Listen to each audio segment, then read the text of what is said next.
Hello, beautiful souls, and welcome back to A Kind of Meadow. I'm your host, Rhiannon Vaughn, and I'm so grateful that you're here with me today. Whether you're a loyal listener or popping in for the first time, take a deep breath, get comfy, and open up your heart to this magical space of healing and adventure. I'm so excited to introduce today's guest, the multi-talented Madison Shepard. Madison is an actor, comedian, and writer who has made her mark in comedy and television. She's opened for comedy greats like Maria Bamford, Zainab Johnson, and Dulce Sloan, and you might have seen her on HBO's Barry or playing the hilarious Gail on Single Drunk Female. She's a seasoned theater actor with extensive classical theater experience and a TV writer who has worked on the Emmys, Netflix's The Circle, Roku's Roku Recommends, and the upcoming Prime Video game show, Are You Smarter Than a Celebrity? Comedy Central calls her a comic to watch, and it's no surprise why. Madison brings her unique voice, wit, and depth to every project she touches. In today's episode, we dive into a healing journey with Madison as she bravely sheds the weight of what she calls a tower card of a year that was 2023. Get ready for a deep dive into themes of darkness, rebirth, and self-acceptance. The journey takes us through some powerful imagery, including a datura-filled container, a past life in an ancient cave off the Mediterranean coast, and a misunderstood vampire. Throughout the healing, Madison moves through layers of her experience, uncovering truths and releasing old energy.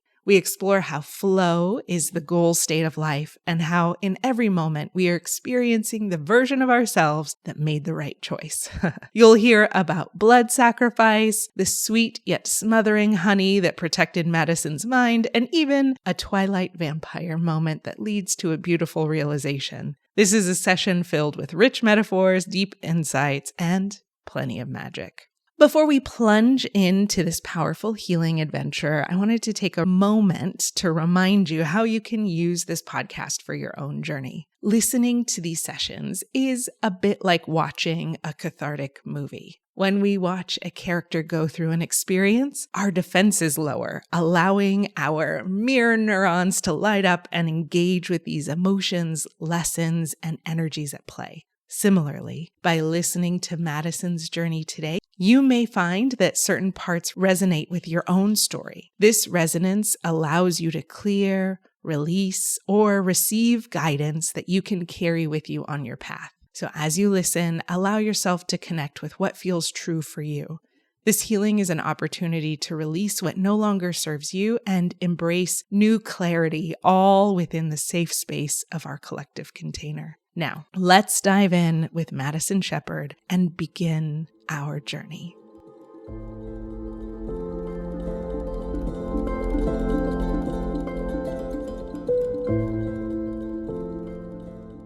To start, I did pull a card just to get some focus around the topic. We're doing this healing around letting go of 2023, the tower that came crashing down, the tower card of a year, and all of these losses that showed up in 2023. The card that I pulled was from this Radiant Wilds Atlas deck. It's the 8 of Pentacles. I dedicate myself to my craft, and it's a picture of an artist painting a desert sculpture garden, her very own rainbow canyon. She's deeply absorbed in this task, coloring the last of 8 rounded structures. The coexistence of sun and crescent moons implies passing time. This painter has been at it day and night. She's unafraid to put in the work needed to complete her project. And so the meaning of this card is the 8 of Pentacles signals diligence and commitment to your craft. You've decided what is important enough to dedicate yourself to fully. Now you are deeply absorbed in meticulous effort towards the mastery of your technique. If you put in the work, you will see rewards. Let your process be your sanctuary. Every brushstroke along the way is for you to feel and explore, a work of art to experience in itself. Each new stroke of paint gets more refined as you echo the movement over and over again. Repetition is your opportunity to encounter encounter yourself anew. Although your task remains steady, you change by engaging with it. Repetition serves as your channel for observation of this process. Even if it takes many moons, keep going and be patient while you work on yourself. Over time, your learnings will build up to skills and eventually to proficiency. This process might even alter your entire understanding of your place in the universe.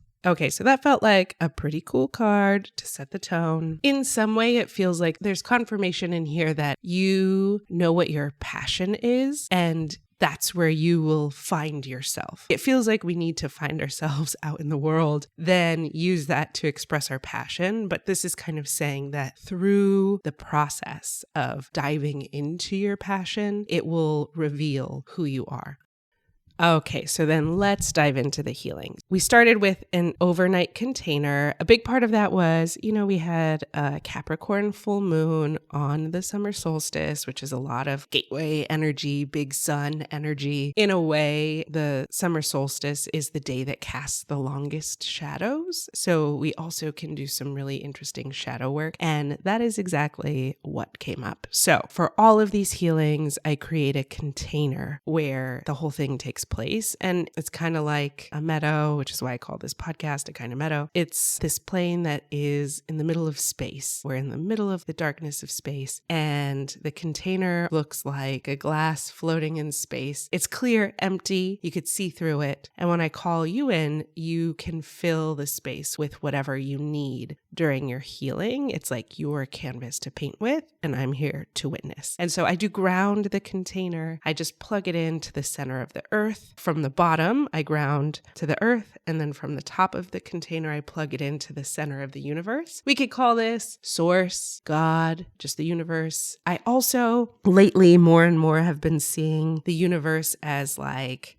maybe each person is their own universe, and we spend our existence traveling the edges of the universe to experience all of ourselves. So in a way, the center of the universe is also plugging into you, which is all the infinite possibilities and potentialities of your existence that is an expression of the all or God or whatever. So in a way, we're plugging it into God because we're plugging it into all of you. Okay, so then you come in to fill the container. Right away, these flowers, these vining flowers start growing along the sides on the outside instead of the inside. It's like growing on the outside because it doesn't want us to see into the glass. You want privacy. They almost look like the flowers look like morning glory or datura or like angel's trumpet. It's orange. It almost feels more like datura than morning glory, which is interesting because it doesn't want to be a daytime flower. It wants to be a nighttime flower, and datura, I think, is a poisonous flower, and poison flowers offer really great medicine in a different way. And often it's because they're like misunderstood. They're seen as like dangerous. You can't handle them. You can't do anything with them. When really like AA was created because someone was on belladonna, right?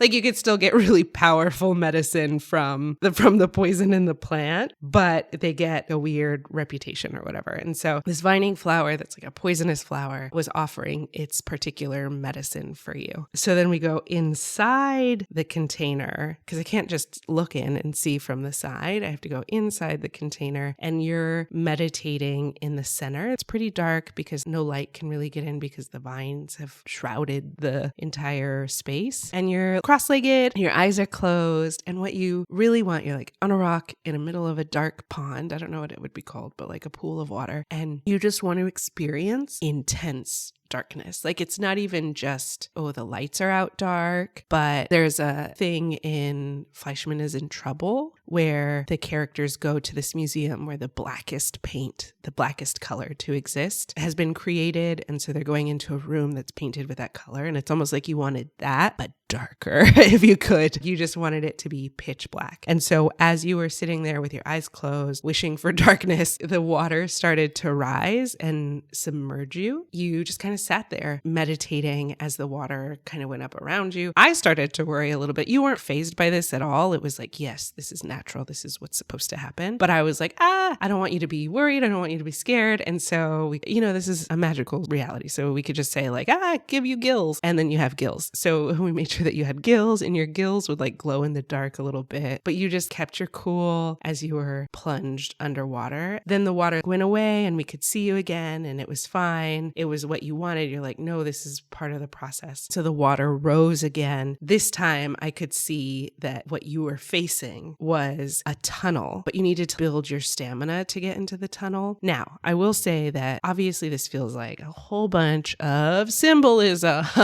And so this idea of water usually represents subconscious. And so diving into the unknown, diving into the depths of yourself, it was like, I'm game, let's go. It's time. You didn't want to just dive in willy-nilly. You like wanted to prepare. And so once you got to a place where you were fully comfortable in being underwater and holding your breath, well, you didn't have to hold your breath because we gave you gills, but you wanted it to be on your terms. So once you felt comfortable, then you were like, okay, the water rose up again, because you had to be submerged in order to be able to go through this tunnel. There wasn't a way. It just became rock, and you couldn't enter it unless you could withstand this water, unless you could go underwater and dive in. Again, very metaphorical. The water rose again, and then the opening showed up, and you swam through, and it brought us into this cave. And the cave reminded me of one of the most incredible experiences in my life. You cannot take a camera, so there's no photo evidence that this place exists, but it is a cave in Belize called ATM, and you do have to swim to get inside. It's not as crazy as that, like you don't have to be fully underwater. You could just swim, but you have to like swim to get inside. Now, the thing about ATM is that it was a cave that represented the underworld to the people of this village or city or wherever it was located. Like people would come to this cave and offer sacrifices to the gods for rain, but you had to go to the underworld. You couldn't just from the comfort of your at-home altar give blood or whatever. You had to go into the underworld, into this space. And it was a trek. And then there was a specific rock where people would slice, usually their finger, and leave a drop of blood. That's where you were going. You felt like you needed to go into the underworld, to go to this altar, to sacrifice blood for I couldn't tell if it was the rain gods or like it wasn't specific which gods you wanted. In this particular ATM, it was for rain. You know, what happened was that it was always voluntary. People would come, and again, it was this sharp rock where you would scratch your finger, leave a drop of blood. But when droughts lasted a really long time, like if they lasted a decade, then they would up the stakes a little bit, sacrifice an old person who was sick and about to die anyway. And hopefully that would do the trick, or they would sacrifice animals or whatever. But there always was this blood offering. And it reminded me of how, okay, in my apprenticeship for the Sacred Wild, they told us how, I want to say that's where I learned it, that there is this idea of giving blood to the earth. And for a long time, it was like the women would go and bleed in the red tents or whatever, just sit on the earth and bleed when it was their period. And that was the blood offering that we would give to the earth. Yeah, like it's an important thing to offer, and we've gotten away from it. Like that was the feeling that I got inside this cave with you, that you wanted to give this offering, this sacrifice. And so I told you the thing about like, oh yeah, back in the day, it used to be periods. And you were like, that's good because I'm on my period anyway. You just wanted to like sit on the rock and bleed on it. And usually overnight containers are intense things. People really just want to do the most intense thing to bring it to the surface. It's like an accelerator almost. While we're walking, the cave has all these like sharp rocks and it becomes narrow crevices. And so you're getting these scratches all over your skin as we're going. Once that starts to happen, you do it a little bit on purpose. Like you notice that it's happening. And so you lean into it a little more and it becomes this scarification. You wanted to get cut because it was part of the ritual. It was part of the sacrifice. Yeah, like the scarification rituals.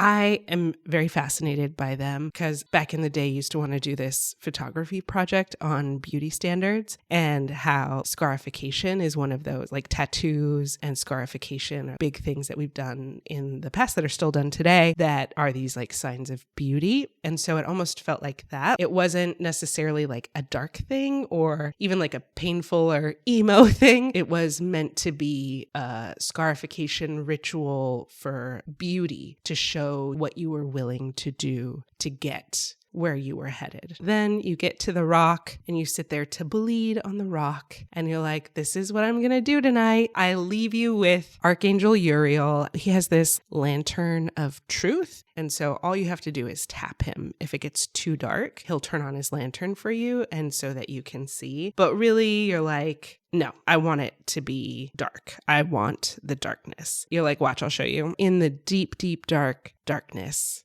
you had to be willing to sit there for a minute and then all of a sudden, all of the walls lit up and they had all this writing and stories on them. And in this deep, deep darkness, the truth would be revealed to you. I think this is why people use float tanks, right? With the sensory deprivation, you start hallucinating. And so it was like, no, I need this darkness so that I can see the truth. And so I was like, okay, we'll let you trip in the darkness. So then coming back today, I got to the cave and this time it felt different. All of a sudden I look inside and you were upside down and you screech at me and you were a bat, but not just any bat. You were a vampire. And so you would take vampire form and then you would go back to bat form. It was really scary or it looked like a horror film vampire. Like your teeth were really sharp. You had features that looked like a bat, but a human size. And it's interesting because, you know, I have bats in my neighborhood. They fly over my house. I think there's a lot of mosquitoes right now. So there's a lot of bats. So I Google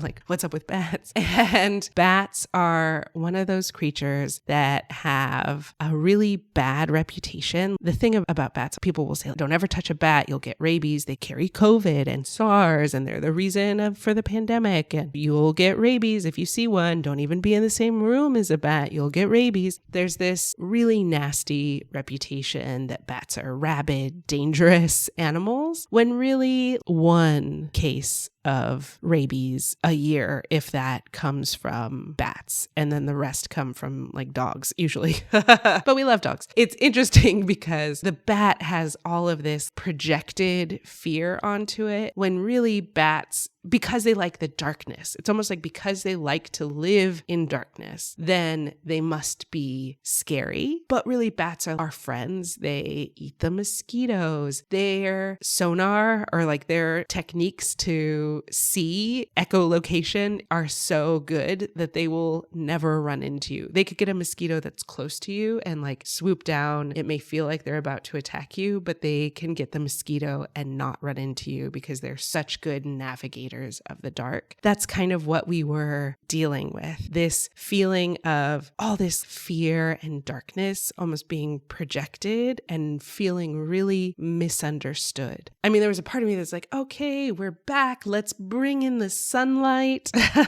You made it through the night. Let's bring in the sunlight. And I brought in the sunlight. And that's when you also became like a vampire. And the vampire was like, no sun. And then your skin would like smoke or whatever. It was also like, oh, wow. Okay, let's leave the sun behind, I guess. It also is like this vampire also is something that, you know, vampires are very sexy.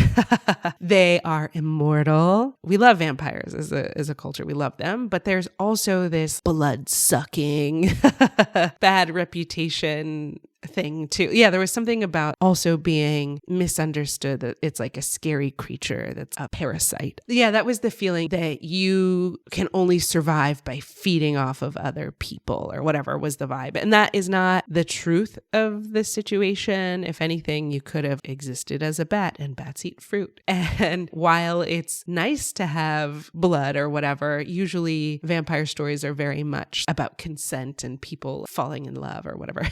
They don't tend to be I feel like we have so many positive vampire stories that it doesn't necessarily need to be this parasitic feeling. But it's been projected so much that it's hard not to internalize it or hard not to know what's the truth. This feels like very deep shadow work. So it doesn't necessarily mean that on the surface that this is who you are or what you're giving off, but it does feel like there's a part of you that doesn't want to be seen in case you're this monster. And I very much relate to this feeling. And so I was like checking in. Is this for me or for Madison? And it felt like it was for you every time I checked. But I relate to this very heavily. I'd love to hear your interpretation of it. But because I relate so much, I will say what it means to me. But if it means something else, these are images, it's symbolism so that you can pull your meaning from it too. So I'd love to hear that. And then you became the bat again. And you were hanging upside down and you were still dripping blood. And it was dripping down below you. And I noticed that there was this pool of blood. I felt like we needed to go into the blood. And I was like, do you want me to collect it? Do we need to give her back her blood? And it was like, no, the blood is this portal. So I guess if I were to read into that a little bit, all this blood sacrifice, it just looks like it's a pool of blood, but really it's a portal into something else, but you have to like dive into it. And so we let you just drop from hanging on the stalagmite or whatever it's called in this cave. And we let you drop into the blood. And it was a portal. It wasn't just the pool. It was a hole into another time. And it took us into a past life. This past life felt so old. I got a glimpse of Egypt and I was like, oh, is this Egypt? And I was told no, but it was just to orient us. It felt like North Africa or Mediterranean, even like Cyprus or something, like, you know, somewhere in the Mediterranean, close to North Africa, there was a cave. And so in this past life, you were a girl, probably like a teenager or something. You had this family, and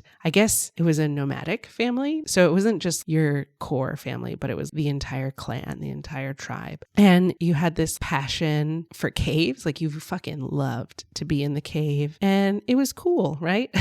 Especially, I'm sure, in North Africa. And so you were in the cave, you loved to look at it, you loved to look at the world, like how it looked from inside the cave, but also you really loved to paint. And that's ultimately what you were doing. You were like figuring out how to make paint from whatever you could, like grinding the rock or grinding a flower. You were figuring out paint. And so you spent all this time in this cave and would get into flow, like lose total track of time and really get absorbed in the process of what you were doing. And you fucking loved it so much. And one day, well, I'll say this.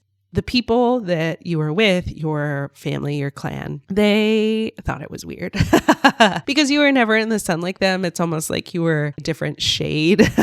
You looked like someone who had spent all their time in their room and not out in the world. You were like the weird girl who's in the cave all the time. Everyone else was doing their work and doing their thing and living their daily life, which was pretty much the same every day. You were getting lost in the magic of the cave. In the overnight container, you were like, no, wait just a second. And in the darkness, all of this stuff would reveal itself on the walls. It's almost like that's what you were experiencing. And you were just trying to capture that with a painting. Like you could sit in that cave all day and it would reveal its secrets to you and it would inspire you to paint. Like you would see all these images projected onto the wall and you were like inspired. From the outside, there was a lot of projection of weird, dark, likes being in a cave, associations with bats or whatever. It was really painful, but that wasn't even the most painful part. The most painful part is that you got so wrapped up in creating this art that, and this is past life, you, not like you now, but like this past life that the doors open. And so with past lives, it feels like when the portal is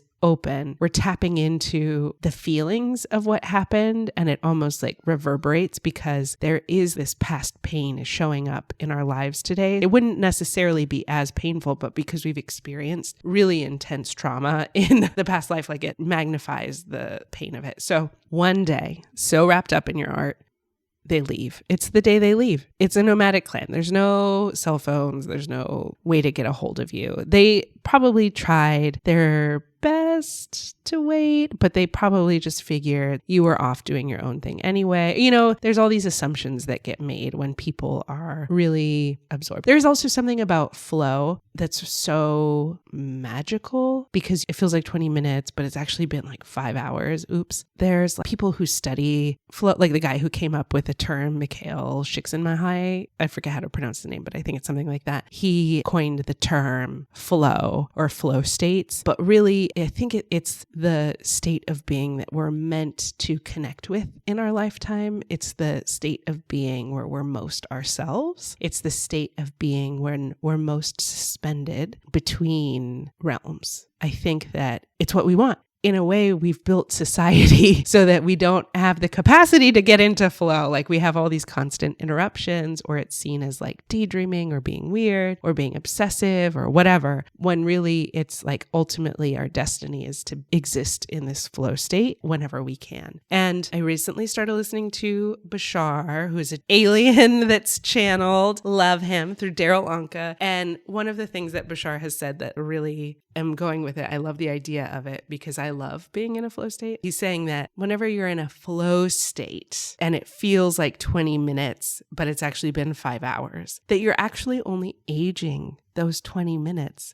and not 5 hours. And so in a way, we extend our aging. We age less when we can exist more frequently in the flow state. So we really do have to like surrender and allow ourselves to go into this timeless space. And this version of you absolutely did that. It was so fulfilling. But then everything outside of her is telling her it's weird, it's bad. And now we have this thing that feels like a massive punishment, right? She's abandoned by her clan. She's abandoned by her tribe. She lives alone. And so I almost got to see this past life play out for a little while. She is alone in this cave, but it's a cave, and it's a cave that she's like cultivated this space for a little while. Like it's almost like her family lived there seasonally. It's not just like, oh, we're here for a few days and we pick up and leave. It's like a few months. And so she knew the land and was able to survive and live in that cave for like a year when her family came back. When her family came back, they were surprised that she made it. And there was almost this feeling like, okay, so they've been gone for a year. She survived against all odds, and it's this triumph to her. And now she's reunited with her family, and it's like, oh, thank God, this is everything. What she realizes is that her family has lived this whole year without her. Her friends have lived this whole year without her. And they have like inside jokes that she doesn't really know, or some people became closer friends when she was out of the way or whatever. So the dynamics have shifted and she doesn't understand what they are. So here we have everyone returning, and it's like the true sign, like you did it, you made it. And the feeling was like she should be on 60 Minutes 2020 having exclusive interviews and writing her memoir and becoming a star, like How I Survived, whatever. But in this culture, in this clan, in this space, her triumph was like, oh good, you're back. Oh, you're still the weird girl. And then she's like left out. And so they didn't appreciate her triumph. Like, don't you know what I survived? Did you know what I had to do to be here? And you're welcome. I have cultivated this space for you, so it's even better for you this year. But instead of truly valuing her triumph, it was dismissed and left out, and it only made her feel more disconnected. And so it was really painful, very, very, very painful. So she went back to her cave and she went to go paint about it. And so she like painted her hand with this deep red color and then put her handprint on the wall. And that was all I saw. Yeah, she felt like she wasn't appreciated or seen. Now, here's the thing that I got to see. Their life moved on. They left this place again, and came back seasonally or whatever. And she lived her life and she died. But the thing is that her love of her craft, her love of this painting, her ability to survive in this space actually transcended this one life, this one moment, this one summer. So her handprint was like found and it became a whole thing. And people in modern times are like, oh my God, can you believe this? Look at how beautiful this is. And the thing about that is that she never got to experience it. In a way, I feel like it's fucked up.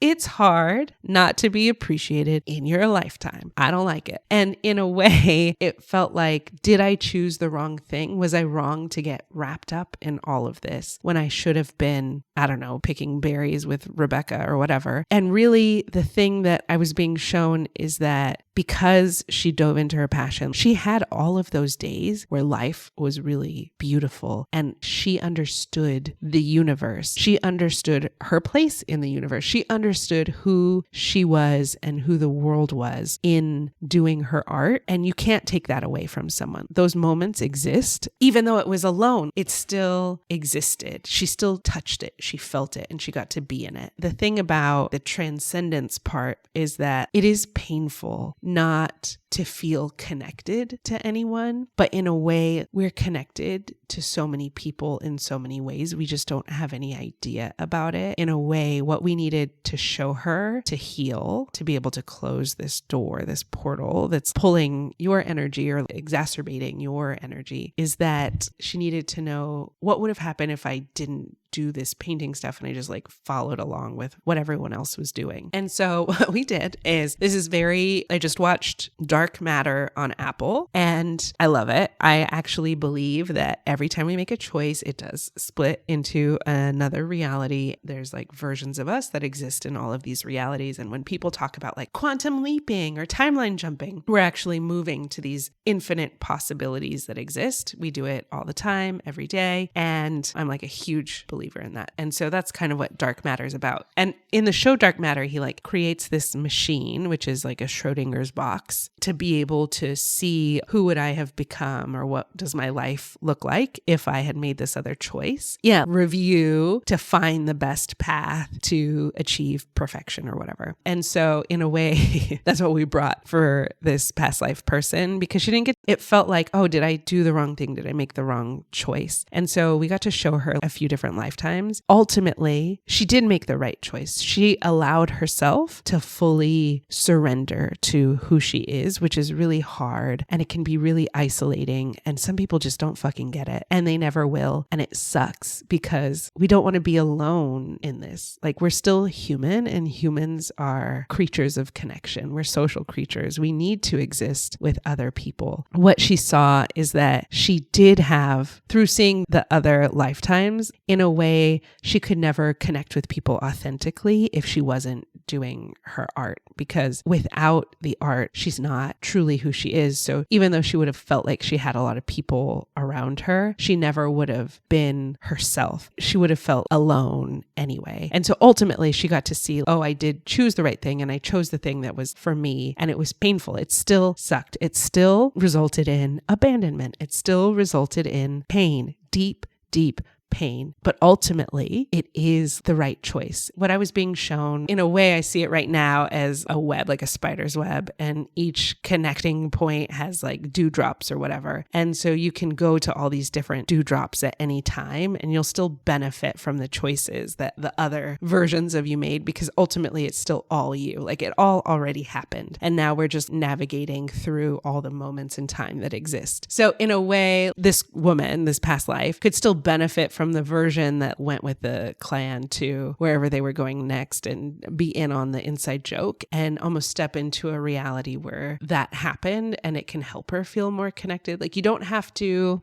it's weird. I feel like this is going to open up a bigger conversation about timeline jumping and stuff. You never miss the chance to have the benefit or lesson from something. And sometimes our life puts us in positions where we have to torch it all to the ground. And it's almost like this accelerator that puts us in a position to receive a new reality where maybe it's like a version of us that was more connected to other people or whatever. So in a way, there's no wrong choice. Ultimately, whatever path, whatever reality you're experiencing is the version of you that made the right choice, or else you would be experiencing a different life. Right now, you're only experiencing the life that made the right choice. My brain wants to explode thinking about this stuff. But that's kind of the message that we got from this past life. That was the lesson for her, that it transcends. And our connection transcends time and space too. Like you can't take away connection. Even though we can feel abandoned, we can be literally abandoned. In a way, we will never exist without connection because everything is us. And in the process of being abandoned, it actually forces us to see that in a different way. Now, yes, it's painful and it sucks. And it's a perspective that is a lot harder to get to without these experiences. So once it felt like, oh, okay, I like made the right choice or whatever. And you got to see her and we got to see her and we got to celebrate, like, look how beautiful and look how your art transcended time. Oh, the other thing that happened in that past life thing was that, okay, her art, like her handprint existed.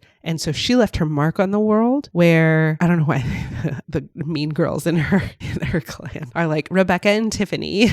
No one knows who they are. Their bones weren't even found. You know what I mean? Like they did not leave a mark. Yes, they got to live a happy existence in the moment of doing everything the way that it's supposed to be done in that world at that time. But also by just being one of 1 million, you're a grain of sand in a bowl of sand. It doesn't necessarily transcend in that lifetime. And so what was healing for her was knowing that ultimately she did get to leave a mark in the world in a different way. Not to say that people who don't do art don't leave their mark. You do leave your mark. People can leave their mark in their family and be known as like people who loved really well or who were really friendly or like I just enjoyed being around that person. Like you definitely can leave your mark without doing art, just to make that clear. But also there's something about standing out, being yourself, uniquely yourself, that also makes it so that you're really salient in the world instead of blending into the leaves. Okay, so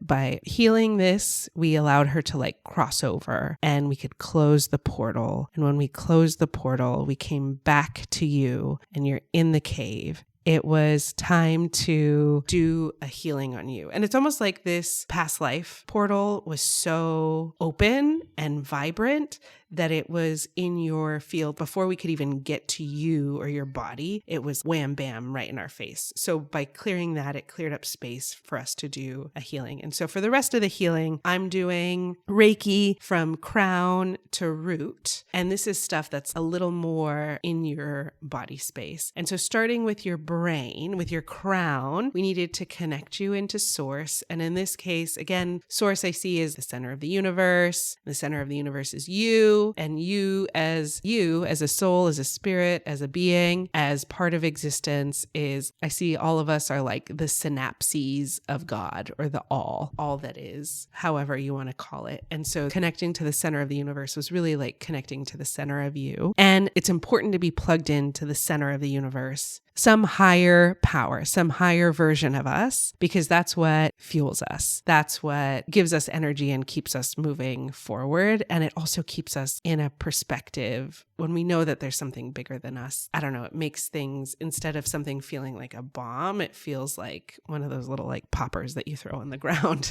So in your crown space, your brain was smothered in honey. And this was interesting. Oh, I need to figure this out, because usually when people have like really overactive nervous systems, I will use honey to like sweeten it to try to calm things down. But you had so much honey, it was sticky and it was smothering everything. And it was almost like everything was being drenched in sweetness to be able to protect it. And it's almost like, again, there's this feeling of being a bat or a vampire really. So it was like this feeling of not like being a monster, but being something to be feared, that the sweetness was a way so that no one could ever see that monster. Then the honey is like a buffer. The sweetness is a buffer, but because it's oversaturated, it's getting sticky and it's almost like losing its property. You know, honey's like antimicrobial. It's so good for you and anti-inflammatory. And in a way, because it's like drowning everything, it's making things worse. So we had to like pull out the honey. And what's interesting is there was a lot of like blood work, and I'm scared of blood work but I got to do what I'm called to do.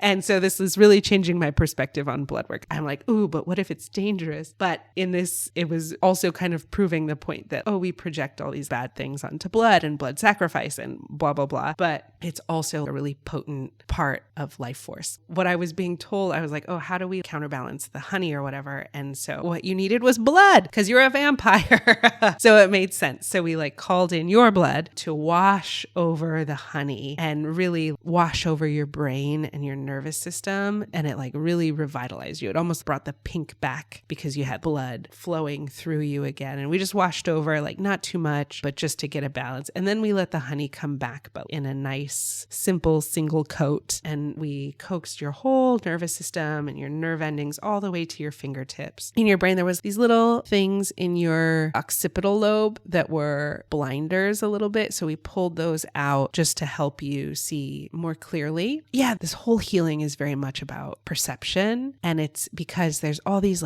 distorted perceptions that are coming from other people projecting bullshit. So much bullshit that it becomes really hard to see who you are. Yeah, we remove these blinders. And then we went to your third eye. And for your third eye, I always see our third eye is where time runs through us. We had that dark matter, probable realities, infinite options, and each timeline, each choice point brings up a new timeline or whatever. In a way, it was that dark matter, Schrodinger's box, you got to travel in that all to these different timelines. And so it was you getting to practice what that looks like and how to navigate that in a way where you always have access to the version of you that made the other choice without having to really go through that experience. I get these ads on YouTube for Mind Valley all the time, probably because I used to subscribe. And one guy, he wanted to learn how to play the piano. So he just quantum jumped to a timeline where he had spent his life playing piano. And so he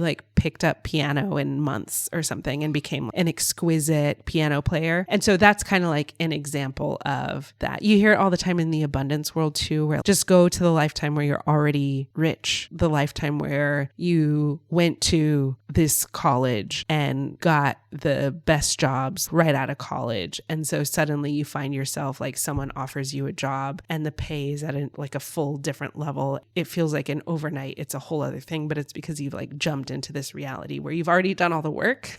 You were just doing different work, but now you're there or whatever. It's that kind of, that's what wanted to be revealed to you, is that there's ways to navigate it where you don't have to toil. Just focus on the day that you're experiencing right now. And it's always the best day for you. It's always the right choice for you. And if it feels like you made a mistake, you can always end up back on the path. You don't have to start from the beginning, but you have to allow. If I feel like this happened, when I was going to go to college, I could choose between Pepperdine and USC.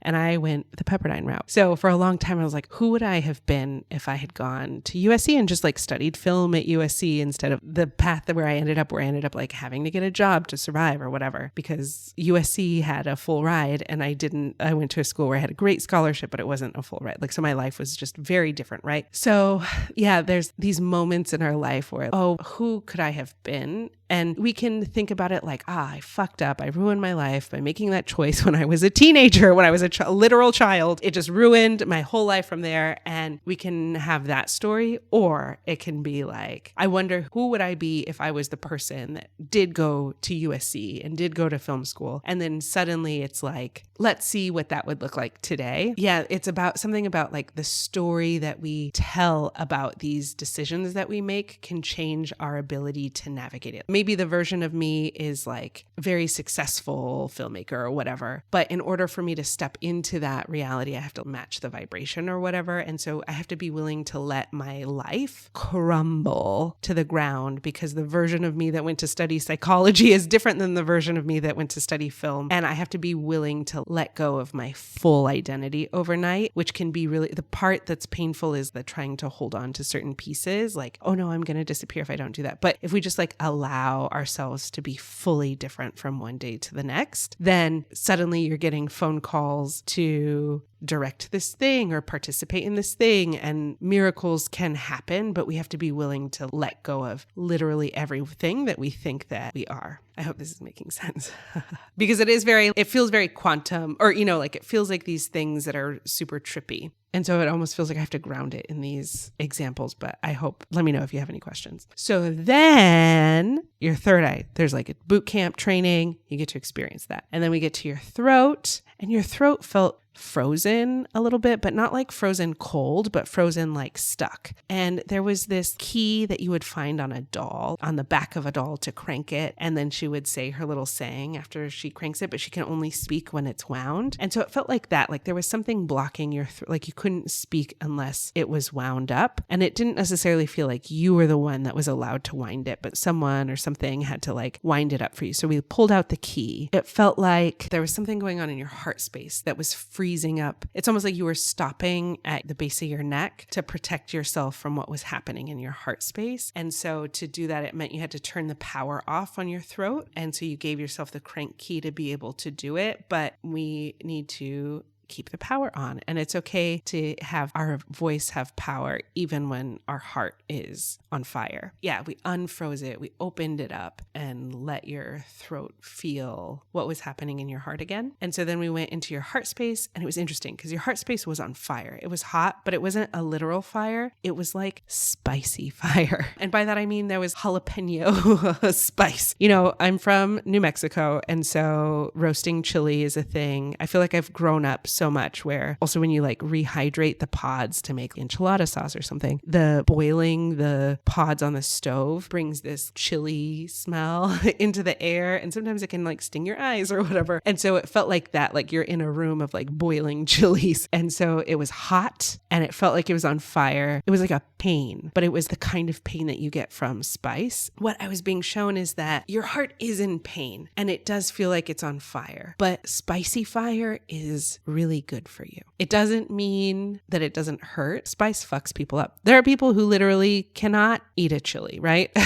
Without it destroying their intestines, or some people end up in the hospital. Like they literally cannot tolerate the spice. And so it's not to take away from the physical pain of it, but what was happening is you were having this like burning in your chest. Good burning, but it was setting off alarms, and it was almost like someone was dumping a gallon of milk all over it. And it was the dumping of that gallon of milk that was creating this almost like an inflammatory response, like, oh, dairy is not good for my tummy or whatever, like that kind of feeling. But it wasn't you that was dumping the milk. It was someone outside of you that was like, oh, this is dangerous. Don't do it. And so they were like smothering the spice before you ever had a chance to be burned by it. And it was creating more problems than just letting you burn. Because here's the thing, the more you eat spicy food, the greater your tolerance for it. And it's this thing where I had to look it up because I was like, is that really a thing? Or am I because I grew up in New Mexico, I looked it up. And yes, the more that you eat spicy food, you do have to be careful because it can be dangerous. It can fuck up your stomach. But the more you do it, the fewer capsaicin receptors you produce in your body. And so you don't feel the pain as much. And so you can slowly raise your tolerance. That's why like people who grow up eating spicy food can tolerate it because you don't have as many of these receptors. It's not as painful. And so in a way, allowing your heart space to burn, this good burn, the image of the Tower card has that chaotic burn. This felt like a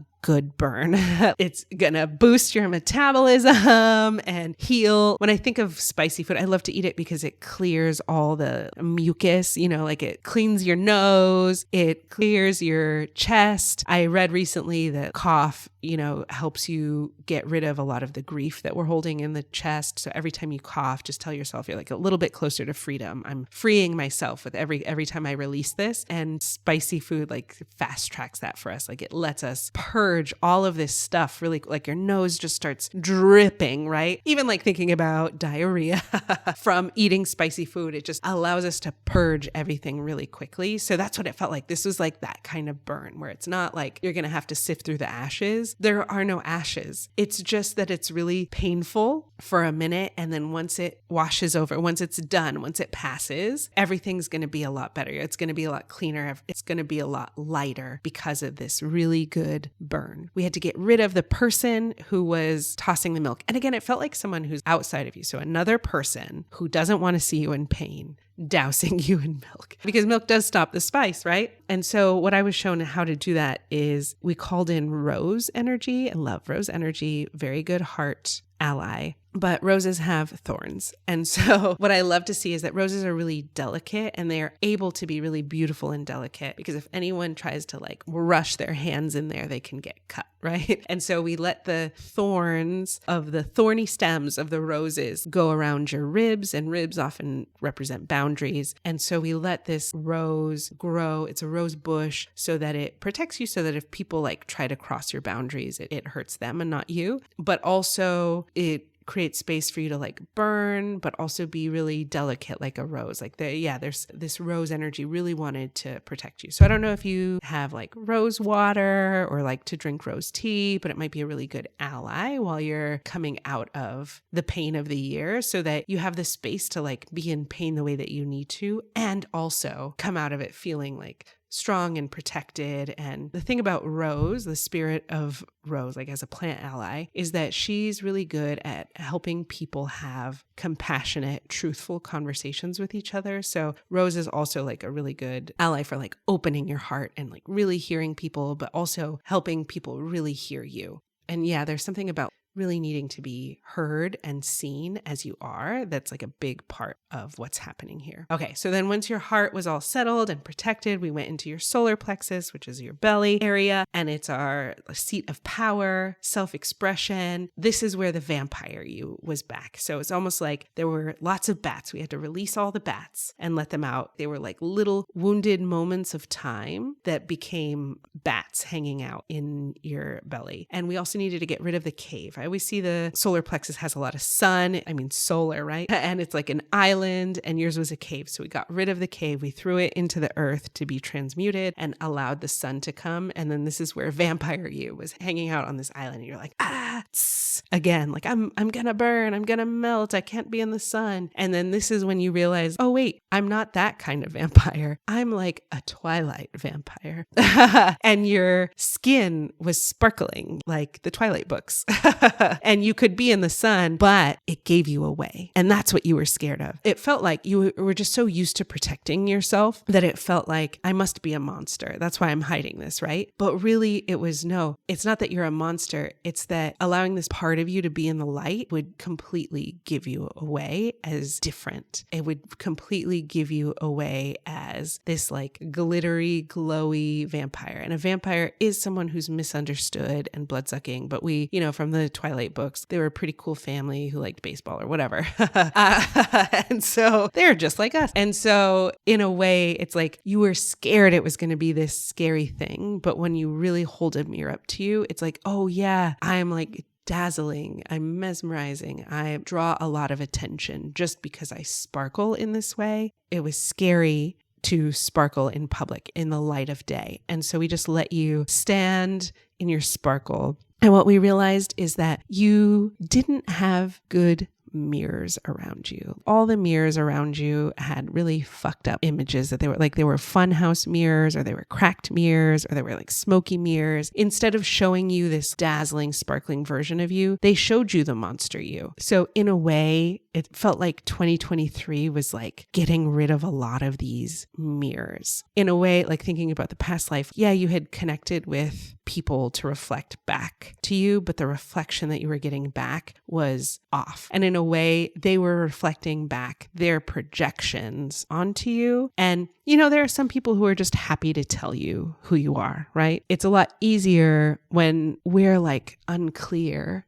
about who we are, especially because it can be so easily misunderstood when it's not mainstream or whatever, not easily put into a box. I feel like this is a conversation we've had before. Yeah, it's hard to know who you are when it's not as obvious. And so these are people who are happy to say what they projected on. Like, oh, trust me, I'll take care of you. I'll tell you who you are. And it can feel like being seen, but you're being called to like get mirrors who will show you your glitter, your glowing. But in order to have the mirrors that reflect that, you actually have to see it first. Or Not even that you have to see, like, you don't have to be like, I am glittering, I am great. No, that's hard. Or, like it's impossible to you don't have to wait until you're healed to get people who will reflect something beautiful to you, but you do have to be willing to see it. You do have to be willing to see the possibility of what I think is a monster is actually glittering in the sun, is something unlike anything else that I've ever seen before. So my brain cannot process it, and I don't know how to see myself because I don't have other examples of this. And so what we were called to do is to call mirrors who will reflect the truth of who you are. And as long as you're open to seeing the truth of who you are, they will gladly reflect the truth of who you are. Once we called all these new people to come around you, they formed a circle around you and they all held mirrors up to you. You got to be the work of art in the center. And in a way, what I saw is that you started taking all these forms, and it almost felt like a goddess that has multiple arms and multiple heads or something, and each face had a different expression. And that was the thing, is that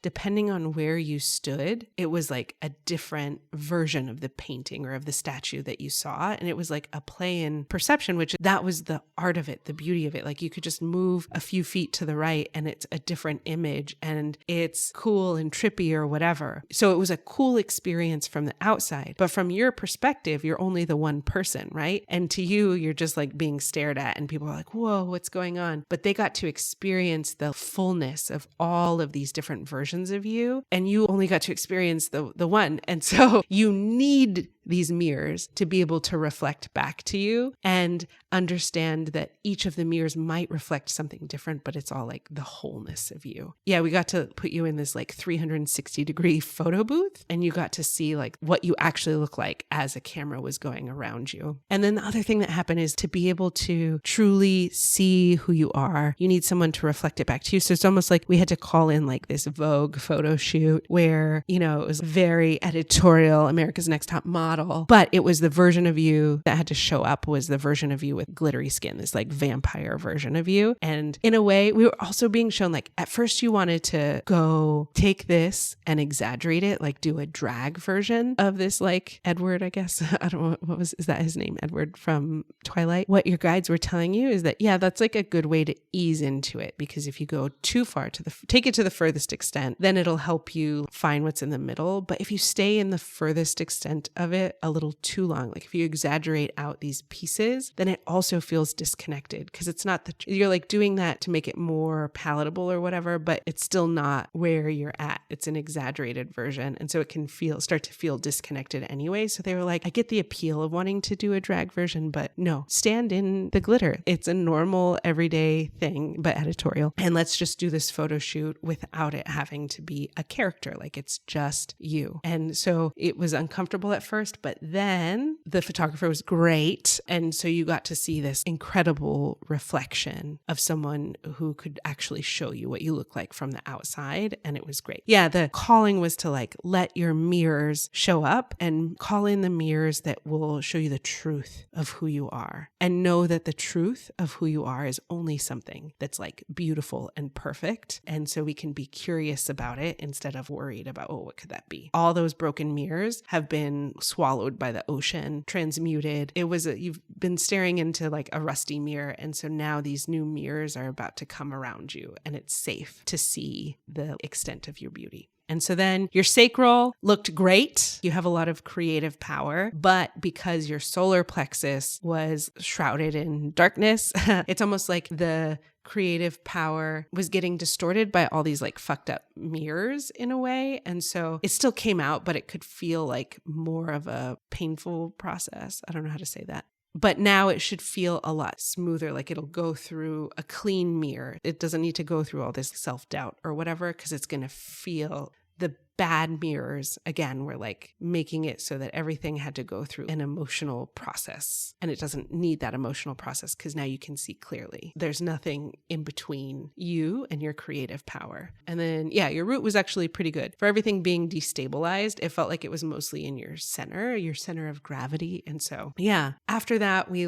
did some energetic hygiene stuff where we let you release karma. Something that was interesting that I saw was that when you are really independent codependent, because thinking about that like past life girl, you tend to have to carry the weight of the karma like all by yourself. And so as all of these other mirrors showed up for you, it was almost like they came to help you release the karma and they helped carry the burden of the weight or whatever. So it's almost like when we allow people in, it lowers the weight of the karma, which also lowers the splash that it can give off. Like when we throw a stone into water and it's a big heavy stone, it gives a big old splash. Like there's not as much splash because we're like gently dropping it in together as a team or whatever. So it was almost really beautiful to see that it can also make the momentum of things that felt really heavy and big and like it would have a big splash if you let go of it. Now there's accurate mirrors. These mirrors that want to show up for you will help release some of that burden. And then we updated contracts. And then we also, I used to call back energy across all time and space and dimensions and reality so that you could reclaim your power. And something that I was shown recently that I want to share with you is that every time I did that, it reinforced this idea that I have to call back my energy because other people can take my energy. And here's the thing. We are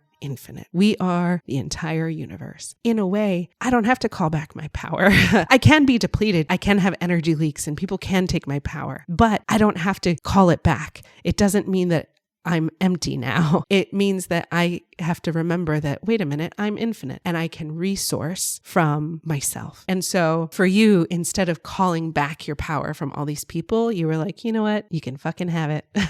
Here's a little piece of love, a little piece of glitter. It's all yours. You can have it because I know it doesn't diminish me. It doesn't deplete me. And so you got to source from yourself, which is that like center of the universe, and refill with your authentic energy and more of you. And you didn't lose anything by all these people taking it. And in a way, being in a highly visible career, this was actually really helpful to see because, anytime a fan wants a piece of you or whatever, there's this idea that people could take your energy or whatever, but they can't. You can have a million people, a million eyes on you, and they can't take your energy. They can get a piece of you, sure, but you are infinite and you can resource and they can have it. And that's the point of being visible, right? That's the point, is sharing this, is transcending time, transcending life, transcending space, and connecting to something bigger and greater than the day-to-day, right? So yeah, we let you resource and give away, but give it away with love. I mean, a little like you can fucking have it, but also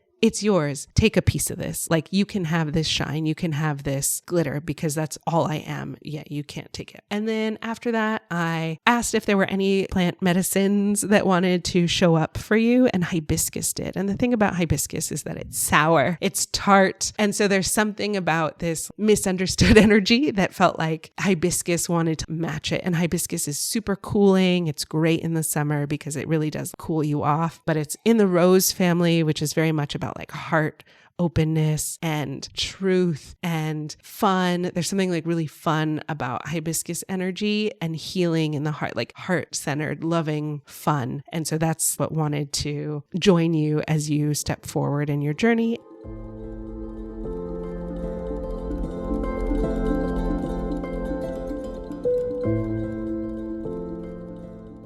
What a journey with Madison Shepard. I hope you found this healing session as profound and inspiring as I did. From exploring the depths of the cave to meeting the misunderstood vampire within, this episode was packed with revelations. We learned that embracing our dazzling light, even when it feels scary, is key. And we discovered that every choice we make puts us on the right path. Before we wrap up, it's time for our practical magic segment where we offer you a tangible exercise or ritual inspired by today's episode to help you integrate the healing and insights we've explored.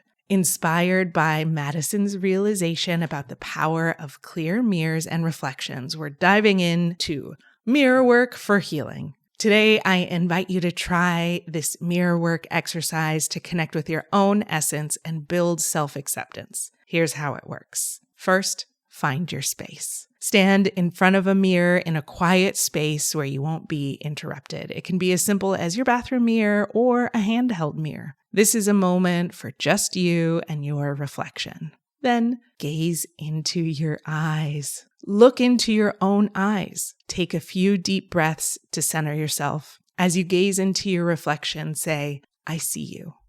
Notice any emotions or thoughts that arise as you do this. This can be really uncomfortable, and it's okay if it's uncomfortable for you. Part of this is even just noticing what we feel when we look at ourselves in the mirror. Now, this step is optional, but if you'd like to throw in some affirmations, begin to speak affirmations that resonate with you. These can be simple and powerful, like, you are worthy, you are whole, or you are exactly where you need to be. Speak to yourself as you would to a dear friend. If it feels difficult, that's okay. Let the resistance be part of the healing. Now, I know a lot of times we're told that affirmations should be stated in the I am, but sometimes that can be really triggering as well. It can be really challenging to speak to ourselves as compassionately as we would probably a friend, right? So part of why we are saying you are worthy, you are whole, is because you are speaking to your reflection, and you're letting your reflection to then speak back to you.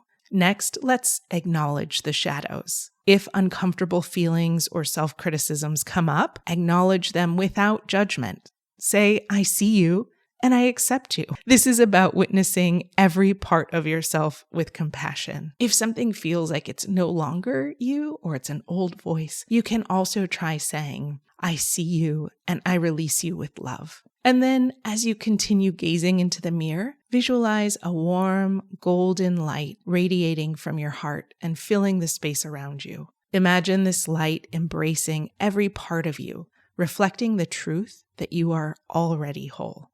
And then let's close with gratitude. When you feel ready, thank yourself for showing up and being present. Close the practice by saying, I honor you, and take a moment to notice how you feel.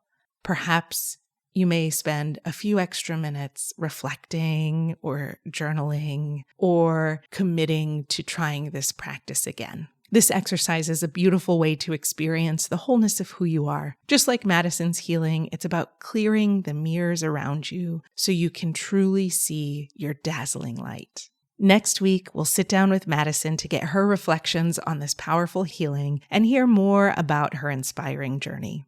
It's going to be a heartfelt and fun conversation you won't want to miss. New episodes drop every Sunday, so make sure to subscribe, follow, and tune in to continue your journey of growth and transformation with us.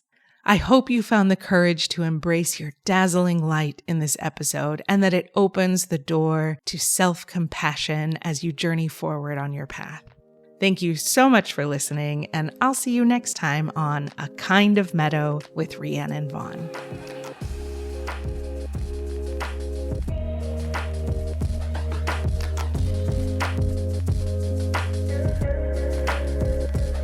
If you're ready to embark on your own healing journey, I'd love to work with you. You can schedule your personal session at rhiannonvaughn.com/healing. For those who prefer a solo adventure, dive into the Writing with Spirit Oracle deck, an online oracle deck inspired by the hero's journey. Get personalized guidance for just $3 a month at oracledeck.guru. And don't forget to use code WILDFLOWER for 10% off. Let's start this magical journey together.